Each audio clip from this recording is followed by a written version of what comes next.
saludo a ti, oyente, que nos acompañas en este programa de Unión Radio Cultural, Una Cana al Aire. Se trata de la hora dedicada al gusto por compartir cosas entrañables, personajes con sabor e inteligencia, liviandad y acaso con una que otra travesura por aquí y por allá.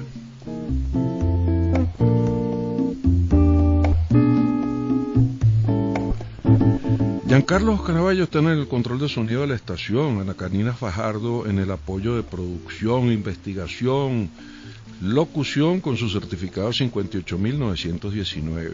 Y quien les habla, Federico Pacanins, certificado de locución 8.761. Con nuestra cana al aire del día de hoy, dedicada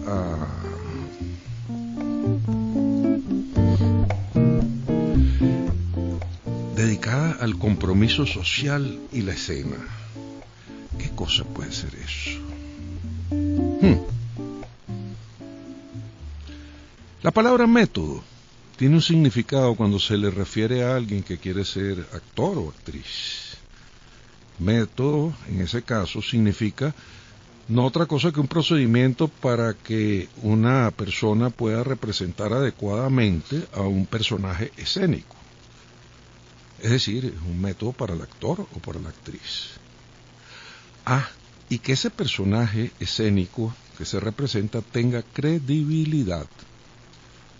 De allí el compromiso social del actor que va a la escena mediante el método, digamos, de Lee Strasberg y sus seguidores del Actors Studio. No quiere decir que sea el único método, pero es tal vez el más famoso que hemos heredado del siglo XX. Aquí en Caracas conocimos a un actor hace ya unos años, unas décadas, nutridos por los conocimientos del método de Strasberg, por vía de la profesora Matilda Corral, pues realizaba ejercicios físicos con rigor y uno lo veía preparando horas antes de que sucediera la representación sus personajes, su mente y su espíritu para presentarse en escena. Allí su riqueza al entrar en contacto con el público y allí también su compromiso consigo mismo y su compromiso social con quienes teníamos el gusto de contar con él. Se trata de nuestro invitado de hoy, Gustavo Adolfo Ruiz. Bienvenido. Hola, Federico, de verdad qué linda introducción, qué bello como hablas del método como herramienta del actor. Tú sabes que el actor realmente es un impulso corporal. El actor es una persona que siente el impulso para actuar, y el método es una buena herramienta para que esa actuación sea veraz, sea creíble, para que quien está en escena no sea Gustavo Adolfo Ruiz, sino el personaje. Y uno a veces se pregunta, Gustavo, si en el fondo toda profesión o todo arte también que se practique no necesita de esa parte técnica que adecue al espíritu para expresarse lo que se quiere expresar, bien sea pintura, bien sea danza, bien sea música, o bien sea una profesión, como decir, abogacía o comunicación social. Sí, ciertamente, cada profesión, cada oficio tiene su técnica y hay que aprenderla para ser bueno en eso. Pero fíjate que también hay casos de hombres que estudiaron carreras importantes como por ejemplo el derecho, que tienen la técnica y tienen el conocimiento universitario, académico, pero que su ejercicio a lo mejor no es comprometido con esos valores, o médicos que violentan ¿cómo se llama? La norma médica universal, el compromiso de esa profesión. Yo creo que en el caso del actor, el método es el ancla que nos lleva firme, que no nos permite movernos desde ese espacio, de ese margen, donde el actor es realmente creíble, donde el actor actúa por compromiso y donde uno de los resultados de ese compromiso es que el público piense, el público opine y el público tenga una visión de ese mensaje, que esa obra teatral que pudo haber sido escrita hace 500 años o una obra de un autor contemporáneo tenga trascendencia en la gente. Yo creo que hacia eso va. El método, más que una técnica de actuación, yo creo que es un elemento que nos ayuda a que lo que queremos transmitir se haga eficientemente en beneficio del público y en beneficio del dramaturgo, que es al fin y al cabo el gran artista. ¿Qué cosa, amiga o amigo oyente, que usted ya pueda sentir el grado de motivación que puede causar Gustavo Adolfo Ruiz cuando tiene un tema que le guste? Azorín decía, lo más importante para un discurso es tener un tema, aprenderlo, es decir, tenerlo adentro. Poseerlo. También tu carrera no está del todo divorciada de un aula de clases o de un sitio donde tienes que decir un discurso y motivar, ¿verdad? Bueno, tengo que comenzar que yo fui actor aficionado en el liceo, en ese tipo de obras culturales liceísticas, ¿no? Que si le soy fiel a la memoria, son un poco vergonzantes, ¿no? Porque no había calidad, no había preparación, no había estudio, había simplemente una memoria de un texto que se decía sin transmitir, seguramente. Pero arranqué mi carrera de actor después de viejo. No, todavía no, tan viejo tampoco. Pulsado, quiero decir, ya de 40 y tantos años de edad. Sí. Entonces,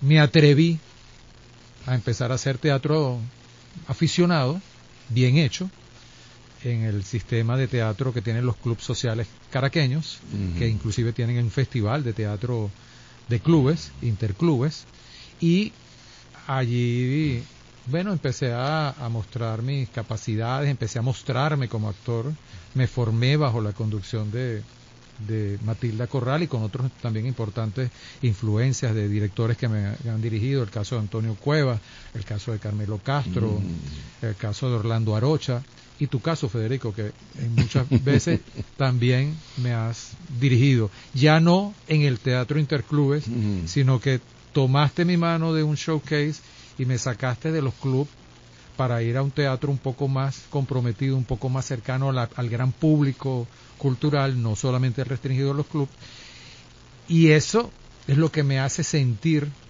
actor.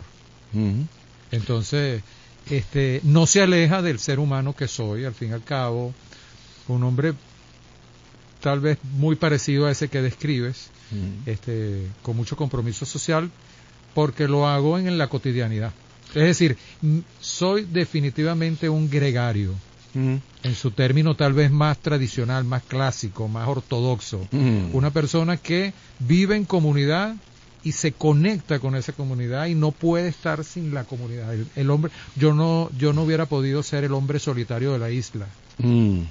Pero sí podrías haber sido el hombre a quien alguna vez le pregunté, ¿tú conoces algo de Andrés Eloy Blanco? Entonces me dijo, bueno, ¿y tú qué quieres que te diga? Eso lo recito yo para aprender a leer y escribir cuando estaba pequeño. Aprendí a leer y escribir con Andrés Eloy Blanco. Creo que tu mamá tenía también la docencia cerca. Mi mamá era maestra, adoraba a Andrés Eloy Blanco, era su poeta preferido. Becker también, mi nombre viene del poeta Becker. Imagínate. Era una mujer enamorada de la literatura y sobre todo de la poesía.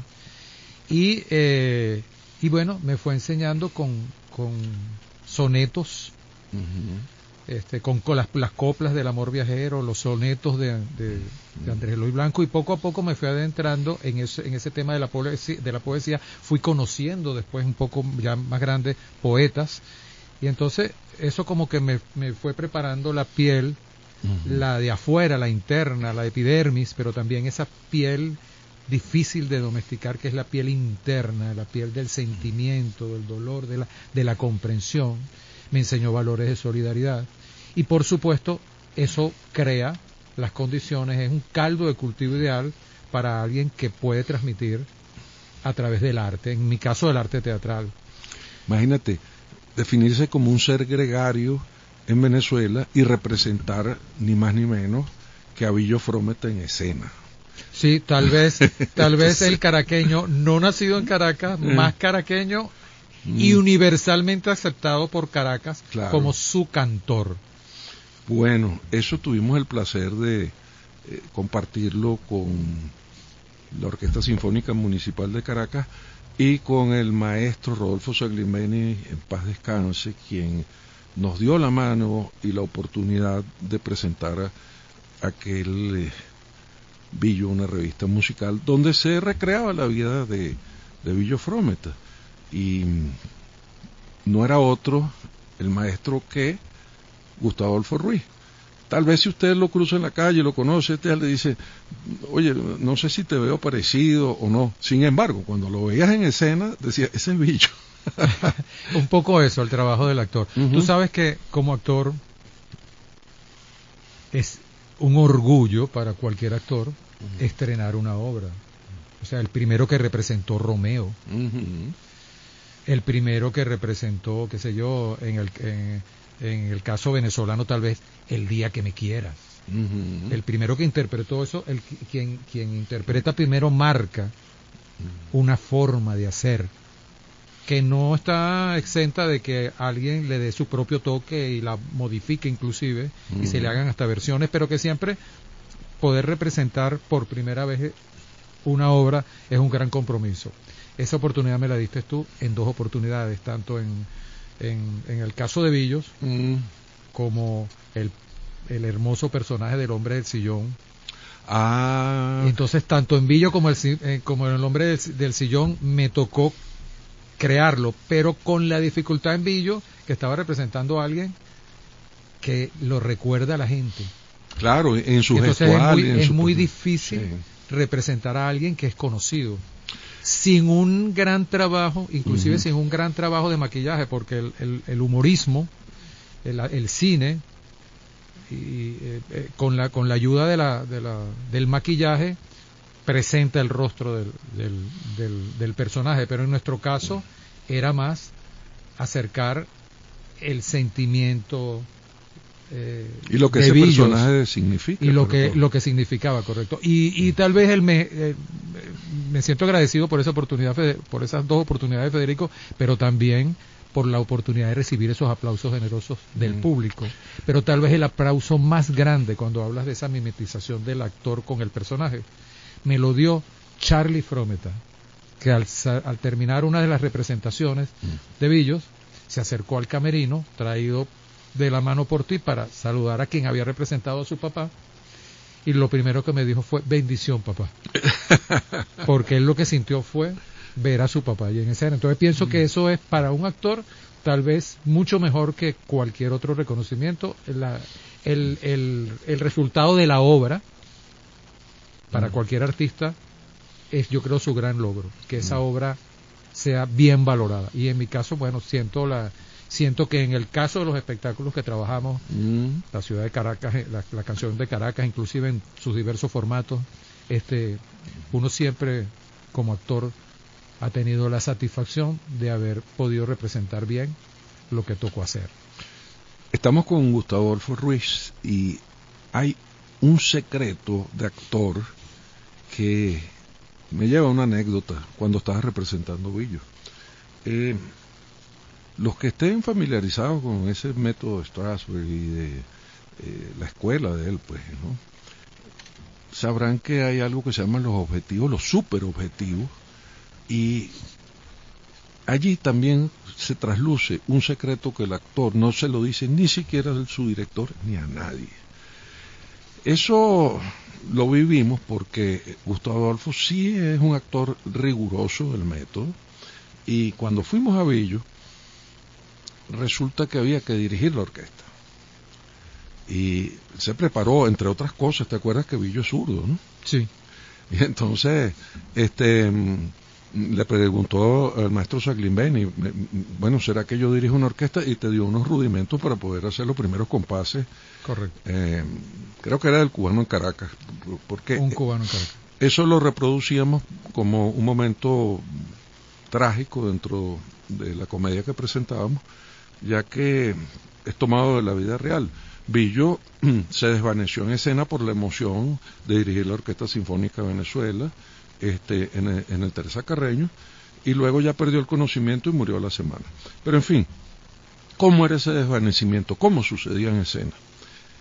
Y entonces yo, con la buena relación que tenemos que tener quienes estemos dirigiendo cualquier pieza con el actor principal, le pregunta, ¿cómo vas a hacer? Él me dijo, yo no te lo puedo decir porque ese es uno de los objetivos, o el super objetivo, que está ligado también a lo que va a pasar, eso lo sé, y lo vas a ver. Recuerdo que cuando te desvaneciste en escena, después de tocar las primeras notas, la caída, no la había presentado en ningún ensayo previo. ¿Recuerdas? Lo recuerdo. Y cuando sucedió en el estreno y en todas las funciones que se hizo de esto, la gente suspiraba, no puede ser que esté pasando esto. Y hubo una vez, dentro de esas representaciones, que alguien que tocaba cello en la orquesta, que está en la primera fila, se paró y se fue. Y yo estaba en la parte de atrás y le dije, miren, ¿y qué pasa? ¿Por qué usted se fue? Me dijo, porque no aguanté la impresión de esto y no puedo seguir tocando, pues estoy llorando. Porque parece que también había tocado en la Orquesta Sinfónica de Venezuela y le traía un momento que era conmovedor dentro de su vida. Entonces, ese es el aspecto cualitativo que debe tener una buena interpretación, una buena representación, que además de estar nutrida por el método, está nutrida por eso que se llama la instrucción, la educación de la persona, del actor, que tiene que ser un humanista, digo, uno que está a fondo, ¿no? que ha leído mucho. Tú, cuando hiciste Billo, escuchabas mucha música de la Billos Caracas Boys y ese Bueno, tú sabes que hay un lugar común que la gente dice, bueno, yo aprendí a bailar con Billo, yo me casé con Billo, los 15 años de mi hermana fueron con Billo. No necesariamente tenía que ser la orquesta, ¿ok? Podía ser el disco de 33 revoluciones con Billos. Entonces, yo aprendí a bailar con Billo, en mi caso, pues era mi hermana, me mueve el pie para acá, mueve el pie para que me pudiera, para ella poder justificar ir a la fiesta que les invitaban y yo era su hermano menor que la acompañaba. Entonces yo tenía que bailar para poder justificar es que Gustavo es el que va a bailar conmigo. Mentira, ella iba a bailar con los muchachos, ¿me entiendes? Con lo que le iban a sacar a bailar. Pero yo aprendí a bailar con Billo. Y a cantar como Billo también aprendiste. Y también aprendí a cantar como Billo. Y a mover las manos dirigiendo como Billo. También, sí, también. Porque es lo que tú dices, pues aquí había un espejo, un reflejo. Además que el maestro Billo era como un tío de todos los que estamos ahí, o sea que todo el mundo lo había tenido en la casa. Alguna vez Magdalena Frometa, que ha venido aquí, dice, bueno, cuando a mí se refiere de diciembre, inmediatamente la gente asocia eso con el momento en que está, no sé, elaborando las hallacas, cocinándolas o lo que sea, entonces ponen música de Billo. O cuando tienen un momento de alegría y de baile, donde quieran integrar 2 o 3 generaciones, también lo pone ahí presente. Representar un ícono. Ahora, representar a alguien que no es un ícono, que es alguien desconocido, que hay que inventarlo en escena. Ese es otro procedimiento. Es muy interesante también, me pasó con el hombre del sillón. Solamente tenía como referencia un venezolano que vivió el 430, el Tabarato de los años 70, pero se está mostrando en la primera década del siglo XXI, decadente económicamente, pero con todos sus reflejos conectados a lo que era su estilo de vida años atrás. En esos años 70 él iba a los musicales en Broadway, porque el dólar estaba a 4.30 y viajaba en Viasa y pagaba, él compraba porque está barato, dame 2, dame la función de este espectáculo en Broadway hoy y la función del otro mañana en otro espectáculo. Es decir, ese venezolano que se quedó anclado a eso y tiene un domingo que se queda en su casa en pijamado a escuchar música, y ahí surge ese personaje, sus recuerdos y bueno, y su movilidad en la escena desde sus propios, su propia inconformidad con lo que hay hasta sus propios sueños. ese personaje vaporoso, un personaje vaporoso, inasible. yo creo que viene en la segunda parte, y entonces Ana Karina me está haciendo señas por allí. Pero fíjate, ahora ir a otro tipo de escritura, ir a Arthur Miller, por ejemplo, y entonces aparece el panorama bajo el puente, o ir a una obra de Johnny Gablowski. Uh-huh. Son distintos métodos o son búsquedas personales en las cuales tú dices, ok, déjame personificar esto a través del texto que tengo en la mano. Sigue siendo un mismo método, sigue siendo una misma mecánica, pero obviamente el marinero, el navegante, que en este caso es el director, va marcando por dónde va el rumbo, cómo acomodo la vela para tomar el impulso. Bueno, Arthur Miller, estamos hablando de tal vez el más importante dramaturgo contemporáneo norteamericano. Sí, sí. Y Panoramas del Puente, yo creo que su obra, su buque insignia. Uh-huh. Así que ese personaje no es nada despreciable, difícil. Este era dentro de todo un personaje con una pizca de tropicalidad, porque está dicho en un idioma español que suaviza el texto original, que es terrible, en inglés, y estamos hablando de un italoamericano además, ¿no?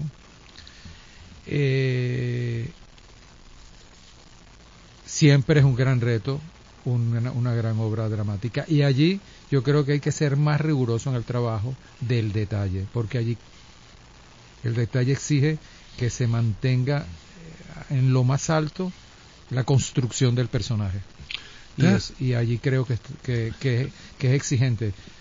Yo sufrí hacer el personaje y todavía tenía el sentimiento de no saber si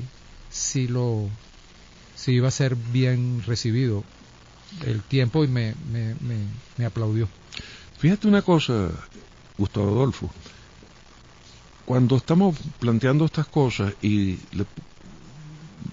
se nos sugirió ponerle al programa el compromiso social y la escena, es porque nos damos cuenta que te ha tocado representar personajes que tienen un compromiso social importante, como lo has tenido tú también en oportunidades como concejal y como representante cultural frente a las comunidades. Uh-huh. Porque representar Billo es uno, representar Panorama bajo el puente, los que no conozcan la obra, bueno, ojalá ahí se monten alguna oportunidad o la vean, porque si algo tiene la pluma de Miller es compromiso social. Uh-huh. Y, oye, qué bonito que hablaste también de Broadway en Caracas, porque parece que no hubiese, y sí lo hay también, ahí hay un personaje que puede ser espejo de lo que uno era y de lo que uno es o lo que puede llegar a ser a través del gusto que tiene por las cosas culturales o por los musicales o por lo que quiera que fuera. Creo que nos toca, tú sabes que se fue media hora. Tan rápido. Sí, tan rápido, pero lo que tiene que hacer usted, amigo o amigo oyente, es seguir sintonizando, porque en la segunda parte vuelve a la carga La Cana al Aire, pero ahora con Ana Karina Fajardo y nuestro invitado de hoy, Gustavo Adolfo Ruiz.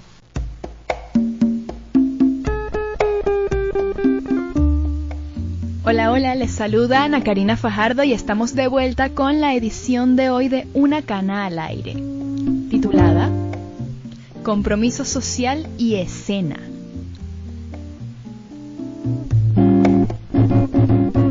Y para ahondar en ello nos acompaña un hombre que básicamente ha puesto su creatividad al servicio del desarrollo social y cultural. Gustavo Adolfo Ruiz. Bienvenido a la segunda parte del programa, Gustavo. Muchas gracias por acompañarnos. Gracias a ti por esta bienvenida en esta segunda mitad. Para nosotros es un placer que nos acompañes, además de que la primera parte del programa se pasó como un parpadeo, rapidísimo. Estimados oyentes, para profundizar en la trayectoria actoral de nuestro invitado de hoy, debemos contarles primero sobre una asociación que desde 1972 ha orientado, desarrollado, promovido las artes escénicas y la cultura en general, formando, además, nuevas generaciones. Y, por supuesto, estoy hablando del Centro de Creación Artística, TET, dirigido por Guillermo Díaz Yuma y ubicado en el Teatro Luis Peraza, allá al lado de la Basílica de San Pedro, en el municipio Libertador de Caracas. Les contamos que el TED tiene intérpretes, dramaturgos, productores, vestuaristas, directores, instructores, gestores de proyectos y pare de contar, pero todos siempre con el objetivo en común de generar una relación particular entre el espectador y un lenguaje específico, un lenguaje poético específico, generar un impacto.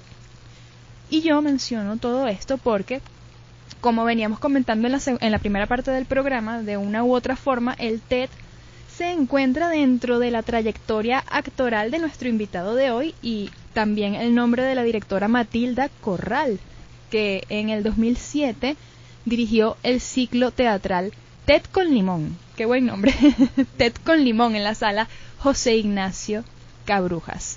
Gustavo, en la pieza inaugural de este ciclo, compartiste escena con grandes figuras como Fernando Gómez, Carlos Sánchez Torrealba, William Goite, Ludwig Pineda, Antonio Cuevas, Costa Palamides y pare de contar.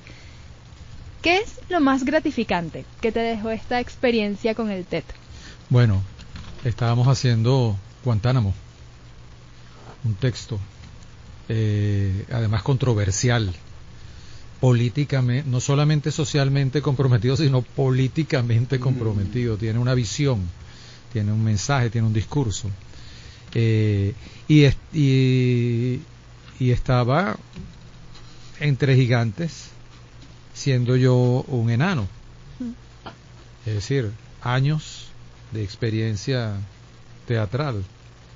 Es enriquecedor ver cómo alrededor esa es una obra prácticamente coral, donde voces entran y voces salen de diversos personajes que tiene la obra, y que cada uno de esos actores estaba representándolos, y ver cómo el experimentado actor, cómo inmediatamente se adapta a quien no tiene esa experiencia, en mi caso, o a jóvenes actores que también estaban allí, también trabajando con actores muy experimentados. Claro. Cómo sin tomarnos de la mano físicamente, uno siente que nos van ayudando a conducir lo que nos toca. Aprendí allí, después hicimos algunos ejercicios de reconocimiento con eso, por cierto. Aprendí allí que el actor en escena no pide, sino que da a su compañero de escena. Y cuando entendemos eso como actor, es como el buen jugador de fútbol, que aunque aplauden más al que mete el gol, el más importante y el más generoso de esos futbolistas fue el que sirvió el balón para que pudiera hacerse. El que hizo el pase. Entonces, ese escenario lleno de hombres haciendo pases, es para decirlo en ese lenguaje deportivo, es una excelente manera de ver el teatro como una herramienta no solamente de discurso comprometido, que yo lo puedo suscribir o no, que puedo estar confrontado con él o simplemente aceptarlo, sino de ver cómo el teatro puede entremezclarse y servirle el balón a una sociedad, porque el teatro tiene que ayudar a la gente a pensar y a preguntar, no al otro, a preguntarse inclusive a sí mismo. A mí me gusta mucho esa frase del presidente Kennedy, que le dijo a los norteamericanos: no le pidas a América qué puede hacer por ti, pregúntate a ti qué puedes hacer por América. Y yo creo que el teatro tiene esa visión con el ciudadano, con el público. No te preguntes, no me preguntes qué el teatro puede hacer por ti. Pregúntate, ¿qué puedo yo hacer con esto que estoy recibiendo del teatro? Así es, y por también, su país o por sí mismo. No sé. Y dentro de todo esto, por supuesto, está incluida la enorme importancia que tiene dentro de este legado teatral, o de lo que el teatro le puede dejar a la ciudad, a la sociedad, la importancia que tienen centros culturales como este en el sentido de que forman nuevas generaciones. Sí. El papel de la nueva generación dentro de este aporte social, dentro de este legado social de parte de la escena es clave. Y bueno, tú lo viviste en carne propia con todos estos maestros en escena que como bien estabas comentando, te llevaban de la mano sin tomarte literalmente de la mano, porque son maestros al fin. Correcto. Y perdón porque está interesantísimo lo que están hablando, pero además hacerlo con piezas que tienen una significación social. No viene aquí el caso estar describiendo cuáles son, pero bien sea en una comedia, bien sea en un musical, bien sea... Hay un compromiso social en el actor, y fíjate que no es gratuito que casi todas las piezas donde ha participado Gustavo Adolfo tienen que ver con eso también, ¿no? Con compromiso social, con discursos para mejorar la calidad de vida de la gente a través de la cultura, y eso lo hace un personaje muy especial y un hombre culto, sobre todo, ¿eh? Sí, yo creo que el discurso y la posición de cada centro de formación, de cada centro de creación, pero también de cada dramaturgo, cada actor desde su individualidad, se marca mucho por sus elecciones, ¿no? Evidentemente. Y desde la escogencia de esa pieza que quiere presentar, en qué formato, a qué público, se puede deducir bastante de esto. Sí. En mi caso, tengo yo me siento ciudadano, por supuesto, de este mundo, pero particularmente de este país, de esta sociedad tan imperfecta como somos los venezolanos. Nosotros somos una forma de ser que no se repite en América, y que somos muy parecidos a los colombianos, por ejemplo, pero no somos iguales, somos diferentes. Claro. Tenemos nuestra propia forma de ser. Mira, yo he vivido experiencias como llevar el ajedrez a escuelas populares en los barrios de Petare, y utilizar el ajedrez para poner a pensar a niños, y y es hermoso. Y usamos el ajedrez. Tuve una experiencia que tocó en esa oportunidad. Las escuelas municipales nos asignaron unas 6 escuelas municipales para llevar este programa con los niños, y una de esas escuelas era una escuela donde estaba reducido la asistencia de alumnos a aquellos chamos mala conducta que repiten siempre, que estaban en 4º o 5º grado, pero que tenían 14, 15 años. Y que bueno, sus familias todavía la mantenían en el sistema educativo con la esperanza de que algún día salgan por lo menos de bachillerato. ¿Te imaginas ese muchacho petareño, tal vez de una familia con pocas posibilidades, con sus propios conflictos? Y desde el primer día, el proceso de enamoramiento de ellos con el ajedrez, para enseñarlos a pensar, no solamente a jugar el ajedrez. Es una disciplina deportiva bastante profunda. Bien, los muchachos a los 15 días, el día que tenían ajedrez, ese día sí se levantaban temprano, ese día sí iban limpios, ese día querían llegar de primero, y la familia notó el cambio.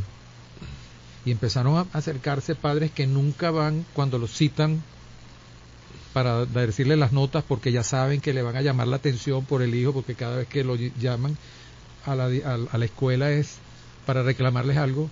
Comenzaron padres a asistir, a acercarse a la escuela, a preguntar qué es lo que está pasando con este muchacho los días miércoles o los días jueves, dependiendo del turno que era. Querían ir a la escuela. Hubo un impacto no solo individual, y en la sino escuela familiar. le dijeron, no, lo que pasa es que hoy es el día que hacen la actividad de ajedrez, y les gusta. No habían ajedrez, no habían piezas de ajedrez, pero comenzamos eso.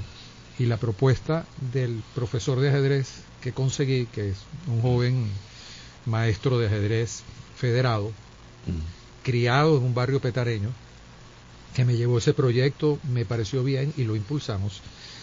Bueno, en el proceso de aprender a jugar ajedrez en un tablero, en una pizarra magnética, con fichas, para que todos pudieran verlo, lo trasladó a que todo el mundo, todos los chamos tenían que ir haciendo sus fichas de ajedrez de alguna manera, y su tablero de ajedrez con sus 64 escaques para poderlo jugar correctamente y todo eso. Y comenzaron ellos a meterse en ese proceso. Y de allí los padres comenzaron entonces a ir a averiguar. Y el profesor viene y me dice, si ya llegaron los padres, entonces es momento de ampliar esto. Vamos a invitar a los padres también para que aprendan a jugar ajedrez. Y empezamos a ver actividades donde padres e hijos que no compartían, comenzaron a compartir. Y empezamos a ver padres orgullosos que este año mi hijo sí terminó pasando el año sin problema, o etcétera. Yo creo que esa experiencia que me tocó impulsar fue, uno, tener ese maestro federado, amigo yo de su familia, que tuvo el atrevimiento, la osadía, la valentía de proponerme eso. Y por supuesto, la piel sensible mía, no de formación de actor, sino de mi condición humana, que ese actor refleja en escena, pero que al fin y al cabo procura cambiar realidades.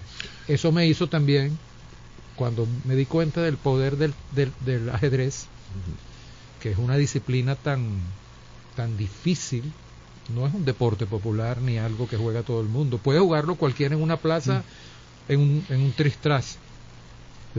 Pero la influencia que puede tener para alguien que está desarrollándose, que está estudiando, cómo puede cambiar inclusive realidades muy duras. Sí. Bueno, me llevó a atreverme entonces a mí a llevar al teatro a los barrios también. Ah, sí.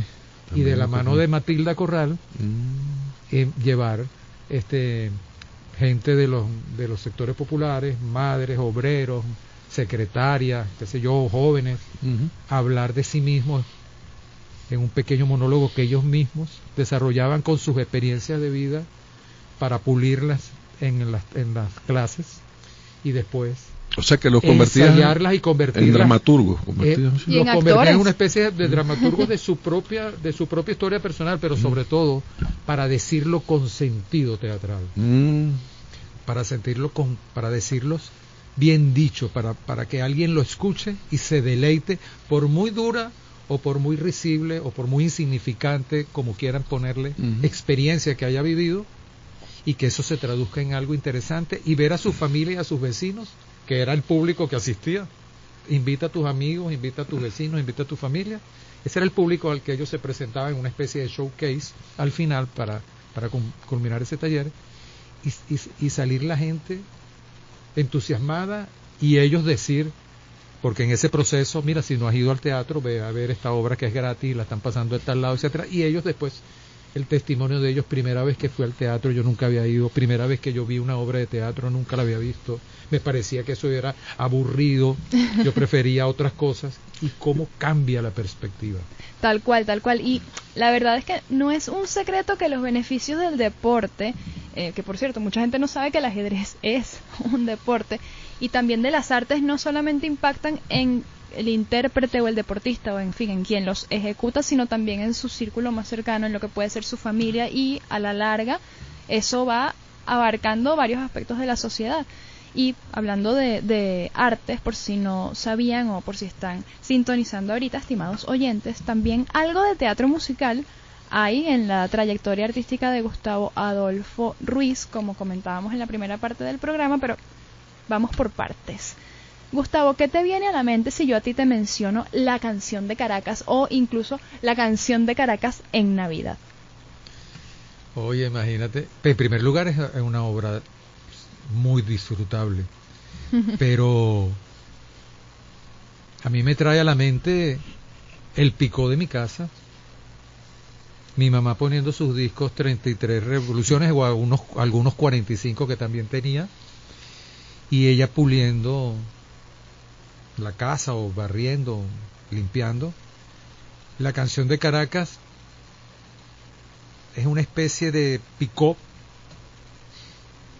hoy lo llaman playlist, pero es realmente una especie de pick-up en el concepto teatral, que nos va poniendo discos que nos van contando la ciudad, y nos van contando su gente, y nos van contando la moda, y nos van contando la forma de hablar del caraqueño, y nos van contando tantas historias que pareciera que en ese reducido espacio de tiempo, pero también de espacio físico, de teatro, de escena, cómo cabe toda una historia de ciudad en tan poco tiempo y en tan poco espacio.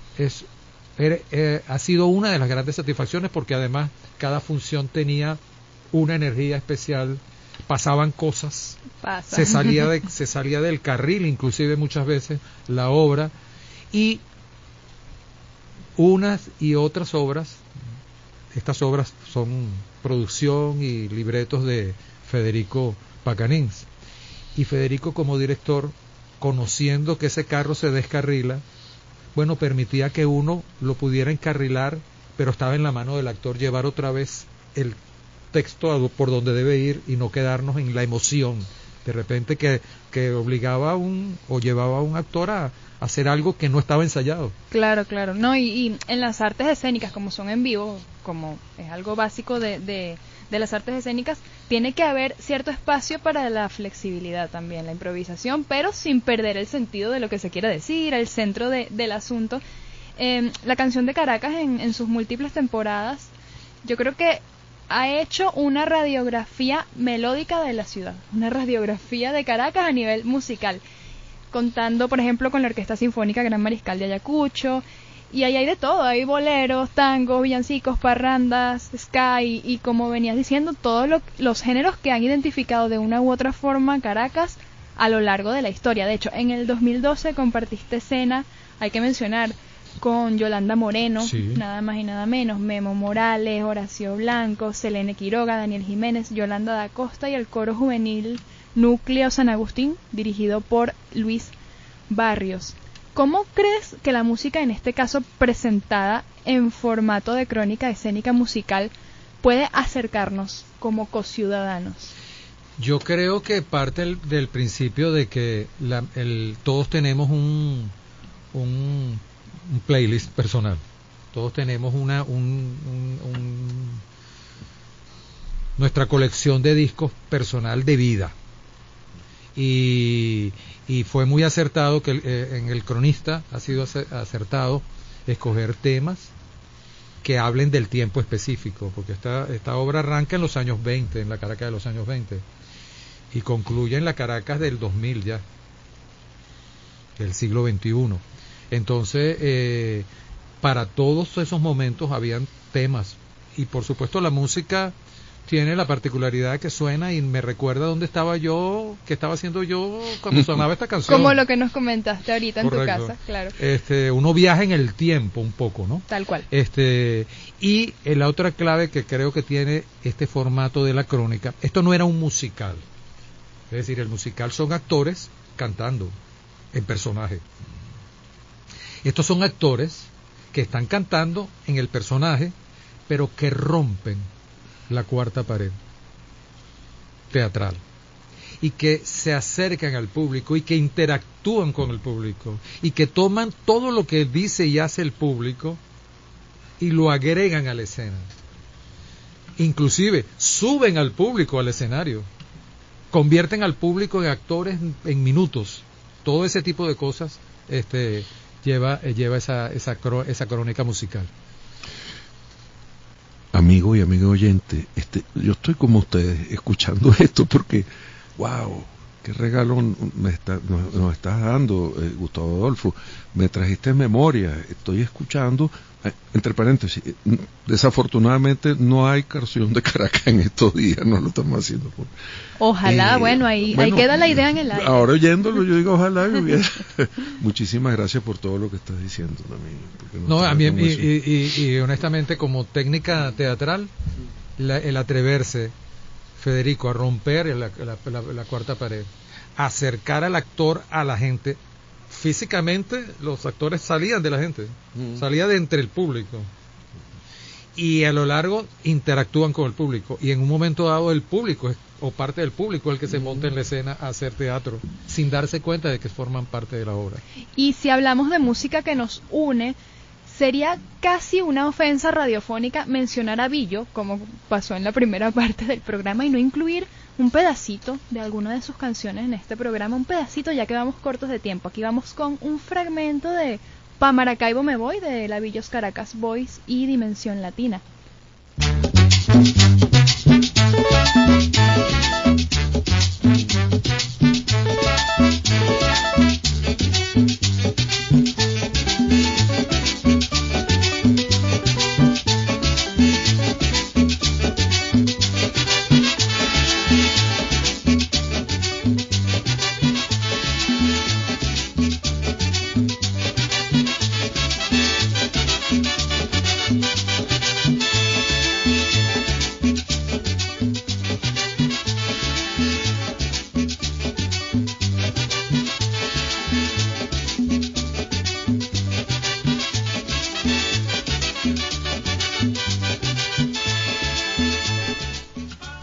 Este arreglo deja bien adelante la cuestión de para Maracaibo. Pero no nos vamos para Maracaibo, sino para Broadway, o más bien para Broadway en Caracas, porque retomando también toda esta idea de este espectáculo que reúne grandes clásicos del teatro musical de Nueva York, y teniendo aquí al actor que estrenó el personaje del hombre de sillón en Broadway en Caracas, queremos una vez más traer a la radio algo de la escena, claro, con las limitaciones que puede tener este medio, pero también con sus bondades y que nos permite acercarnos a ustedes en su intimidad, en su casa, en la vía, etcétera. Entonces, nos encantaría cerrar el programa, Gustavo, con una lectura tuya del monólogo precisamente sobre el Hotel Humboldt que presentaste en Broadway en Caracas. ¿Qué te parece? Es tal vez el momento más bello de la escena, de toda la obra. Vamos pues.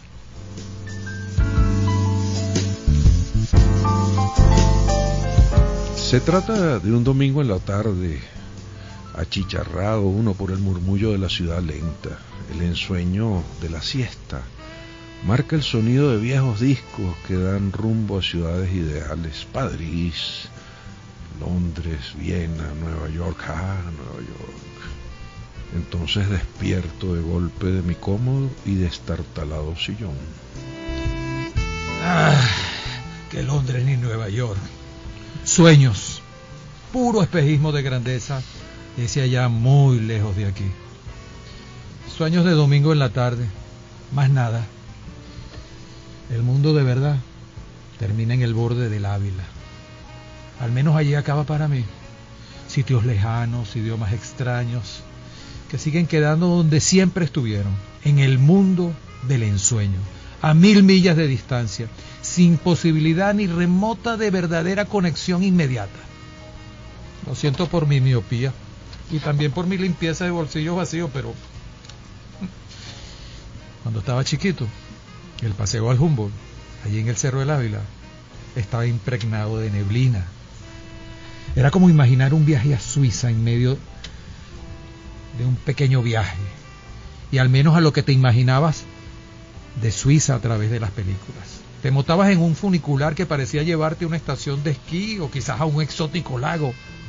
¿Será que el Ávila tiene nieve?, me preguntaba entonces al ver cómo el hotel armonizaba la idea mediante su chimenea, los muebles bajos, paredes de piedra, mucha madera y un concierto de arquitecturas que para nada evitaba la neblina de los alrededores, sino todo lo contrario. Quien diseñó aquello, me decía, de seguro, pensó en establecer una estación invernal, pero no ignoró que lo hacía en el lugar más tropical al alcance de lo posible. Era cosa de darnos mediante el hotel la realización de un sabroso suspiro con todas las de la ley. Yo, transfigurado en James Bond caraqueño en plena luna de miel, y ella, pues una de las chicas de la película, siempre en la medida de lo posible. Lo digo más claro, pues mejor me vengo de vuelta del espejismo, de la pura metáfora, para responder si funcionó o no el Humboldt. Y de pronto caigo en cuenta de cuánto importa que aquí mismo, frente a esta Caracas con más de 400 años, se alce un ícono de miles de posibles lunas de miel, tan solo a la espera de una activación que paradójicamente siempre está en un va y viene. Bien, allí mismo donde no hay otro norte distinto al Ávila y su teleférico, allí está el Hotel Humboldt, que alguna vez fue y está volviendo a ser. Allá, bien allá, después de allá, del cerro, queda Madrid, París, Londres, Nueva York y su Broadway, que también un día ya lejano nos apareció cerca, cerquita, pero que con todo y la era actual de comunicaciones extremas, como que sigue quedando lejos, bien lejos, en ese mismo espacio de sueños que con todo y lo inalcanzable que luzca, todavía encanta la imaginación de un domingo en la tarde.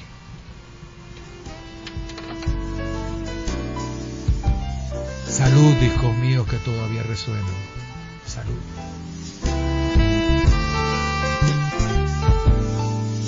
Salud, gran amigo Gustavo. Chale, esto fue una Ruiz. sorpresa. Uno usualmente lee 2 o 3 veces antes, mastica el texto. Claro. Me agarraron en frío. Brindar pero... con el texto. Pues, Sí, pues eso- no eso- pareciera, porque la emoción allí estuvo, sin Claro, duda alguna. Sí, pero me agarraron, me hicieron trampa. Muchísimas gracias por lo que acabas de leer y por estar con nosotros, por supuesto. Gracias Muchas a ti por gracias. la invitación, a ustedes por Muchas esta gracias. cana al aire que he hecho esta tarde y que de verdad me trae bonitos recuerdos. Y brindemos a propósito de este texto, no solamente por el Humboldt, sino porque vive el teatro, porque vive Claro. la escena artística caraqueña. Y el compromiso social que usted tiene con todo lo que hace. En la conducción del programa estuvimos Federico Pacanins y quien les habla, Ana Karina Fajardo. Pueden encontrarnos en Instagram como @FedericoPacanins y @Caritopía. Este programa es posible gracias al equipo conformado por Gitanjali Suárez, Inmaculada Sebastiano, Melanie Pieruzzi, Carlos Javier Virgües y Giancarlo Caraballo.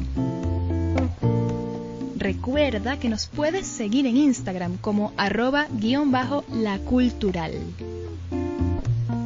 También puedes seguir la transmisión en vivo en www.mundour.com.